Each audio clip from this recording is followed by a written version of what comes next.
तो चलिए आज बात करते हैं कंप्यूटिंग की दुनिया के एक बहुत ही ज़रूरी कॉन्सेप्ट के बारे में जो हमारे इस अध्याय 3 का भी केंद्र है, प्रोसेस। अब देखिए, चाहे हम लैपटॉप इस्तेमाल कर रहे हों, फ़ोन चला रहे हों या कोई बहुत बड़ा सुपर कंप्यूटर, डिजिटल दुनिया में जो भी काम होता है ना, उसके सबसे बुनियादी इकाई यही प्रोसेस है।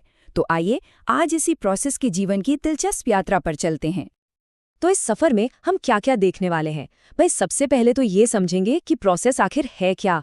फिर देखेंगे कि इसके जिंदगी में कौन कौन से पड़ाव आते हैं, ये बनती कैसे हैं, खत्म कैसे होती हैं, और सबसे मजेदार बात, ये अलग अलग प्रोसेस आपस में मिलकर किसी बड़े काम को कैसे पूरा करती हैं। तो चलिए बिना देर किए सीधे उस सवाल पर आते हैं जो इस पूरे टॉपिक की नींव है। आखिर ये प्रोसेस है क्या और ये उस प्रोग्राम से अलग कैसे है जिसे हम रोज चलाते हैं। देखिए, इसकी सबसे सीधी साधी परिभाषा है एक प्रोग्राम की एक एग्जीक्यूशन में स्थिति, मतलब एक प्रोग्राम जो चल रहा है। अब ये जो सक्रिय और निष्क्रिय का फर्क है ना, ये समझना बहुत ज़रूरी है। सोचिए, एक प्रोग्राम क्या है? वो तो बस हार्ड ड्राइव पर रखी एक फाइल है, बिल्कुल बेजान, निष्क्रिय। लेकिन जैसे ही हम उस पर डबल क्लिक करते हैं, ऑपरेटिंग सिस्टम उसे उठाकर मेमोरी में डालता है और बस वही बेजान प्रोग्राम एक जीती जागती सक्रिय चीज बन जाता है, और उसी को हम कहते हैं प्रोसेस।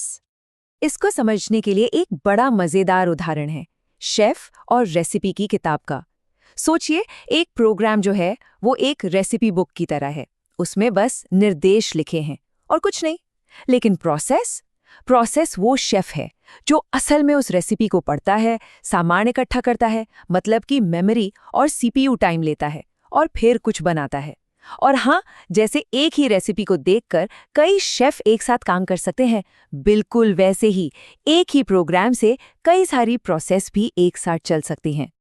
अच्छा, अब सवाल ये उठता है कि हमारा ऑपरेटिंग सिस्टम एक ही समय पर चल रही इतनी सारी, मतलब सैकड़ों प्रोसेसेस को संभालता कैसे है? इसका जवाब एक छोटी सी चीज में छिपा है, जिसे कहते हैं प्रोसेस कंट्रोल ब्लॉक या पीसीबी। आप इसे हर प्रोसेस का अपना पर्सनल आइडेंटिटी कार्ड या फिर कंट्रोल सेंटर समझ सकते हैं। इस पीसीबी के अंदर ना प्रोसेस के बारे में सारी की सारी जरूरी जानकारी होती है, मतलब प्रोसेस अभी कौन सी स्टेट में है, अगला कौन सा काम करना है, सीपीयू रजिस्टर्स में क्या वैल्यू है, कितनी मेमोरी इस्तेमाल कर सकती है, सब कुछ। और इसी पीसीबी का कमाल है कि ऑपरेटिंग सिस्टम बड़े आराम से एक प्रोसेस को रोककर दूसरी को चला पाता है और फिर वापस पहली वाली को ठीक वहीं से शुरू कर देता है जहां उसे छोड़ा था। तो ठीक है, हर प्रोसेस का ना एक पूरा लाइफ साइकिल होता है। तो चलिए अब जरा देखते हैं कि एक प्रोसेस अपने जन्म से लेकर अंत तक आखिर किन किन स्टेट्स या अवस्थाओं से होकर गुजरती है। तो हर प्रोसेस की जिंदगी में ये 5 खास अवस्थाएं या स्टेट्स आती ही आती हैं। ये जो डायग्राम है ना, ये कंप्यूटर साइंस का एक बहुत ही क्लासिक डायग्राम है जो एक प्रोसेस की पूरी कहानी बताता है। चलिए इसको आसान भाषा में समझते हैं। सबसे पहले न्यू स्टेट, यहाँ प्रोसेस पैदा होती है। फिर वो आती है रेडी स्टेट में, मतलब वो तैयार है, बस सीपीयू का इंतजार कर रही है। जैसे ही सीपीयू मिलता है, वो रनिंग स्टेट में पहुंच जाती है और अपना काम शुरू कर देती है। अब मान लीजिए काम करते करते उसे किसी फाइल से कुछ पढ़ना है, तो वो वेटिंग स्टेट में चली जाती है। और जब उसका सारा काम खत्म, तो वो टर्मिनेटेड स्टेट में पहुंच जाती है और उसका जीवन चक्र पूरा हो जाता है। तो अब हम ये तो समझ गए कि प्रोसेस की जिंदगी में क्या क्या होता है, लेकिन अब सवाल ये है कि ये प्रोसेस आखिर बनती कैसे हैं। और यहाँ पर एक बहुत ही दिलचस्प कॉन्सेप्ट आता है, पेरेंट चाइल्ड का, यानी माता पिता और बच्चे का रिश्ता।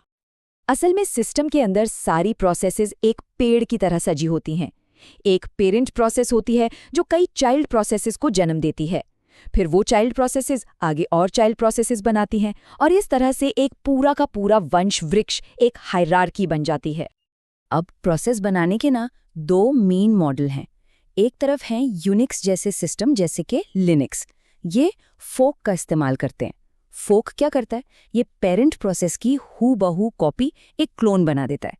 वहीं दूसरी तरफ है विंडोज़, जो क्रिएट प्रोसेस यूज़ करता है। ये क्या करता है? ये बिल्कुल शुरुआत से एक नया प्रोग्राम और प्रोसेस लोड करता है। तो देखा है, तो ये 2 अलग अलग फिलॉसफी पर काम एक ही करती हैं। अब देखिए, ज़्यादातर मामलों में प्रोसेसेस अकेले अकेले काम नहीं करती। उन्हें तो एक दूसरे से बात करनी पड़ती है, डेटा शेयर करना पड़ता है और मिलकर किसी बड़े काम को अंजाम देना होता है। और बस इसी जरूरत की वजह से जन्म हुआ इंटर प्रोसेस कम्युनिकेशन यानी आईपीसी का। इसका सबसे बढ़िया उदाहरण तो हम रोज देखते हैं, हमारा वेब ब्राउज़र, जैसे कि गूगल क्रोम। पता है, इसमें हर एक टैब एक अलग प्रोसेस की तरह चलता है। इसका फायदा, बहुत बड़ा फायदा है।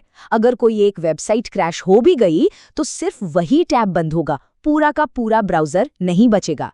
लेकिन जाहिर है, इन सभी टैब्स मतलब इन सभी प्रोसेसेस को आपस में तालमेल तो बिठाना पड़ता है, और बस यहीं पर आईपीसी अपना कमाल दिखाता है।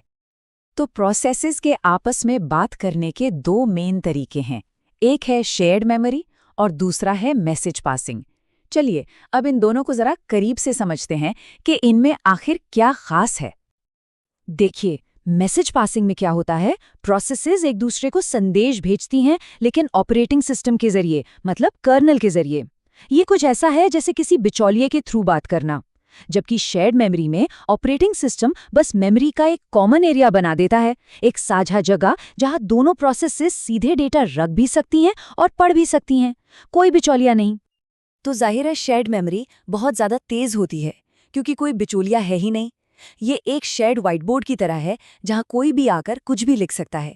लेकिन इसी वजह से इसे संभालना प्रोग्रामर के लिए थोड़ा मुश्किल हो जाता है।